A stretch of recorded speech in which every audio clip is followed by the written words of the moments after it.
Hello, good evening. പിന്നെ ഇന്ന് marriage ബ്യൂറോയിലെ ചില കാര്യങ്ങൾ പറയാമേ. അതായത് സാധാരണപ്പെട്ട ജോലിയില്ലേ, സാധാരണപ്പെട്ട ജോലി, ഇലക്ട്രീഷ്യൻ, പ്ലംബർ, അങ്ങനെയൊക്കെ ഇവിടെ വിദേശത്ത് ഇവിടെ വെൽഡർ, പിന്നെ അങ്ങനെ സാധാരണ ജോലിയുള്ളവരുണ്ട് ഒരുപാട്. നല്ല മിടുക്കൻ, നല്ല സുന്ദരന്മാരായ പിള്ളേർ. പക്ഷെ അവരെല്ലാം ഡിഗ്രി ഇല്ലാത്തവരാണ്, ഡിഗ്രിയിൽ കുറഞ്ഞ വിദ്യാഭ്യാസമുള്ളവരാണ്. അങ്ങനെയുള്ള ആളുകൾക്ക് വർക്ക്ഷോപ്പ്, അങ്ങനെ സെയിൽസ്മാൻ, അക്കൗണ്ടൻറ്റ് ഒക്കെ ആയിട്ട് ജോലി ചെയ്യുന്ന പിള്ളേരുണ്ട്. അപ്പോൾ അവരെനിക്ക് തോന്നുന്നു പിന്നെ ചിലരൊക്കെ ഡിഗ്രി വരെ, മാക്സിമം ഡിഗ്രി വരെ പോയിട്ടുള്ളവരേ ഉള്ളൂ. ഡിഗ്രി ടാലിയൊക്കെ എടുത്തിട്ടാണ് ചിലർ പിന്നെ അക്കൗണ്ടൻ്റായിട്ടൊക്കെ ജോലി ചെയ്യുന്നത്. പിന്നെ അല്ലാത്ത ഇങ്ങനെ സെയിൽസ്മാൻമാർ, ജുവലറിയിലൊക്കെ സെയിൽസ്മാർ, അവർക്കൊക്കെ നല്ല ശമ്പളമൊക്കെ ഉണ്ട്. പക്ഷേ പറയാൻ വലിയ വിലപ്പെട്ട ഡിഗ്രികളൊന്നും ഇല്ലെന്നേ ഉള്ളൂ. ഒരു സാധാരണ കുടുംബങ്ങളിൽ നിന്ന് വന്നിരിക്കുന്ന, നല്ല ജോലി ചെയ്ത് കുടുംബം നോക്കും, നല്ല സുന്ദരന്മാരായ നല്ല മിടുക്കന്മാർ പിള്ളേർ, അങ്ങനെയുള്ളവരെയൊക്കെ കല്യാണം, അവർക്കൊന്നും സ്ത്രീധനമൊന്നും വേണ്ട. ആരെങ്കിലുമൊക്കെ ഉണ്ടെങ്കിൽ, നല്ല സാധാരണ വീടുകളിലെ പെൺകുട്ടികളുണ്ടെങ്കിൽ നിങ്ങൾക്ക് നല്ല ജീവിതം കിട്ടും. അവർ കല്യാണം കഴിക്കാൻ സന്നദ്ധതയുള്ളവർക്ക് കല്യാണം കഴിക്കാൻ ഞാൻ ക്ഷണിക്കുകയാണ് കേട്ടോ. ഒത്തിരി കുട്ടികൾ അങ്ങനെ ആൺകുട്ടികൾ എൻ്റെ അടുത്തുണ്ട്.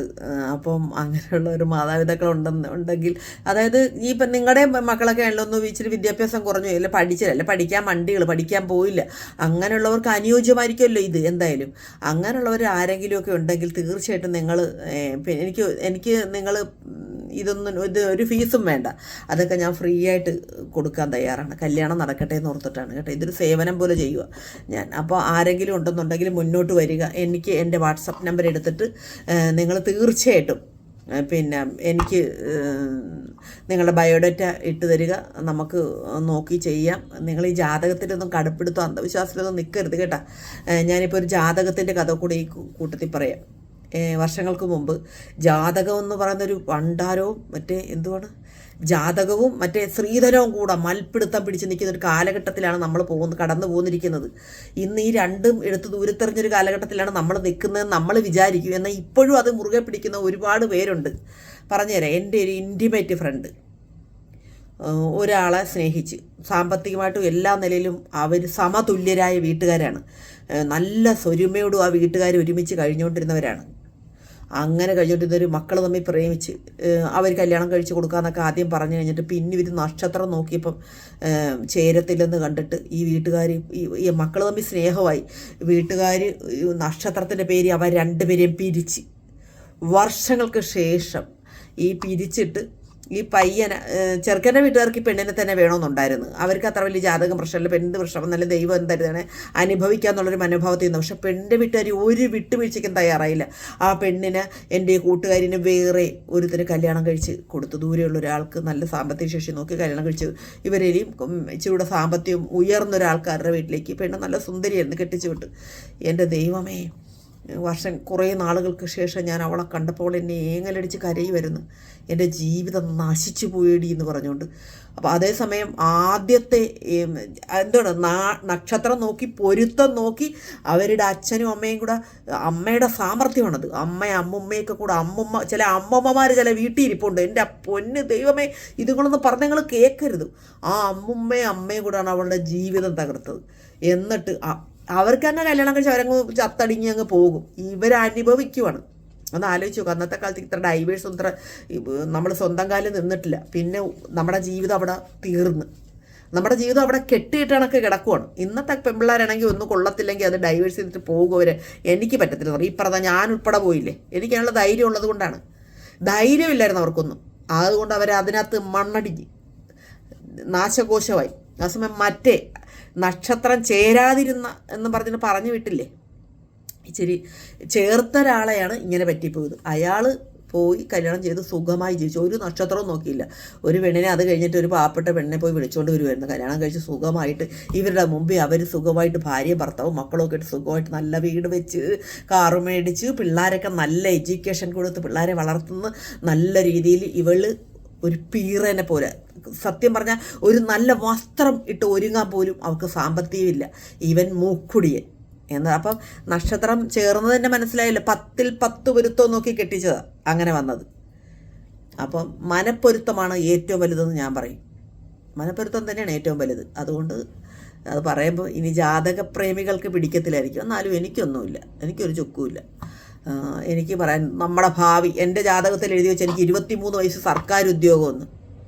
23 വയസ്സ് 10ാം ക്ലാസ് പോലും പാസ്സാകാത്ത എനിക്ക് 23 വയസ്സ് സർക്കാർ ഉദ്യോഗമെന്ന്. ഞാൻ ആ ജാതകം എനിക്കൊരു 10-25 വയസ്സ് കീറി അമ്മയുടെ മുമ്പ് വെച്ചാൽ ഏതവനാണ് ഈ ജാതകം കത്തിച്ച് എൻ്റെ പൊന്ന്, എൻ്റെ 3 ജോലിസ്ഥരെ എനിക്ക് എൻ്റെ മനസ്സിൽ നിന്ന് മറക്കത്തില്ല. നാട്ടിലൊരു ജോലിസ്ഥര് പോരാഞ്ഞിട്ട് ഞങ്ങൾ ആലപ്പുഴ ടൗണിൽ ഇരിക്കുന്ന 2 ജോലിസ്ഥരെ മാറി നോക്കിയ ജാതകത്തിൽ കല്യാണം കഴിച്ച് വിട്ട മുതലാണ് ഈ ഇരിക്കുന്നത്. ഒരു ജാതകം നോക്കാതെ പോകുമ്പോൾ 2 മതസ്ഥരാണ് ഞങ്ങൾ. നല്ല മനപ്പൊരുത്തം കൊണ്ടാണ് ഇവിടെ ജീവിക്കുന്നത്. ഇപ്പറേ യേശുവെ സ്തോത്രം പറയുമ്പോൾ ഞാൻ അപ്പുറം കൃഷ്ണ ഗുരുവായൂരപ്പ എന്ന് വിളിക്കും. മനസ്സിലായ? ഞങ്ങൾ നല്ല സൗര്യമേലാണ് പോകുന്നത്. നമ്മുടെ മതം പോലും ഒന്നുമല്ലട ചക്കരകളെ, മതം പോലും ഒന്നുമല്ല. ഒരു മുസ്ലിം പോലും ഒരു ഹിന്ദുവിനെ കെട്ടിയാൽ എന്താണ്, ഒരു ക്രിസ്ത്യാനി ഒരു ഹിന്ദുവിനെ കെട്ടിയാൽ എന്താണ്? സത്യം പറഞ്ഞ എന്തിനാണ് മതം? പിള്ളേരൊക്കെ സുഖമായിട്ട് ജീവിക്കട്ടെ. ഈ മതവും ജാതിയും ഈ ജാതക നോട്ടമൊന്നും ഒരാവശ്യമില്ല. 2 പേര് തമ്മിൽ സ്നേഹത്തോടെ ജീവിക്കാൻ അവർ സമ്മതരാണെങ്കിൽ ഇതിൻ്റെ അകത്ത് പാര വെക്കാൻ ചെല്ലാതിരിക്കുന്നതല്ലേ സത്യത്തിൽ നമുക്ക് നല്ലത്. സത്യം നല്ല അവർ ജീവിക്കത്തില്ല. ഇപ്പം ഞങ്ങൾ ജീവിതഘട്ടം നിങ്ങൾക്ക് എന്ത് തോന്നുന്നു? എന്താ തോന്നുന്നത്? ആലോചിച്ച് കല്യാണം കഴിച്ചു കൊടുത്തേ പോവന്. നല്ല ഉദ്യോഗസ്ഥയായിരുന്നു പുള്ളിക്കാരൻ്റെ ഭാര്യ. അവരായിട്ട് സെയിമായി, സെറ്റായിട്ടില്ല. ഞാൻ എത്രയോ വീണ്ടും പറയുകയാണ്, എത്രയോ ആലോചിച്ച് വീട്ടുകാർ കെട്ടിച്ചതെന്നാണ്. സെറ്റായോ? അപ്പോൾ ഇതിലൊന്നും ഒരു കഥയും ഇല്ല ചക്കരകളെ. മനപ്പൊരുത്തമാണ് ഏറ്റവും വലിയ പൊരുത്തം. വീണ്ടും വീണ്ടും പറയുകയാണ്. ഇതിനകത്ത് മാരേജ് ബ്യൂറോയിൽ വരുന്ന ആളുകൾ മനസ്സിലാക്കാൻ വേണ്ടി പറയുക, ചില ജാതകം നോക്കി രഞ്ജുപ്പൊരുത്തം, നിന്ദപ്പൊരുത്തം, എന്ത് പൊരുത്തം, വശ്യപ്പൊരുത്തം. എൻ്റെ നിസ്സാര കാര്യങ്ങൾക്ക് തള്ളിക്കളയാണ്. വീട്ടിലിരിക്കുന്ന കാരണന്മാർ, മെയിനായിട്ട് അമ്മമാരാണ് ഈ ജാതകവും പിടിച്ചു പോണത്.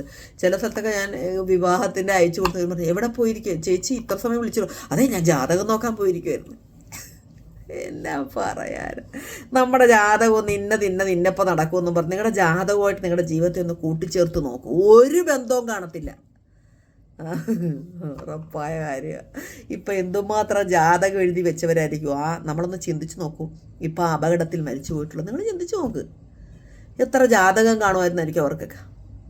എന്തൊക്കെ ഉണ്ടായിരുന്നവരെ? ഇത് വല്ലതും ജാതകത്തെ കാണുമോ? ഇതിലൊന്നും ഒരു കഥയുമില്ല. ഒരു നാളൊരു മരണം നമുക്കുണ്ട്.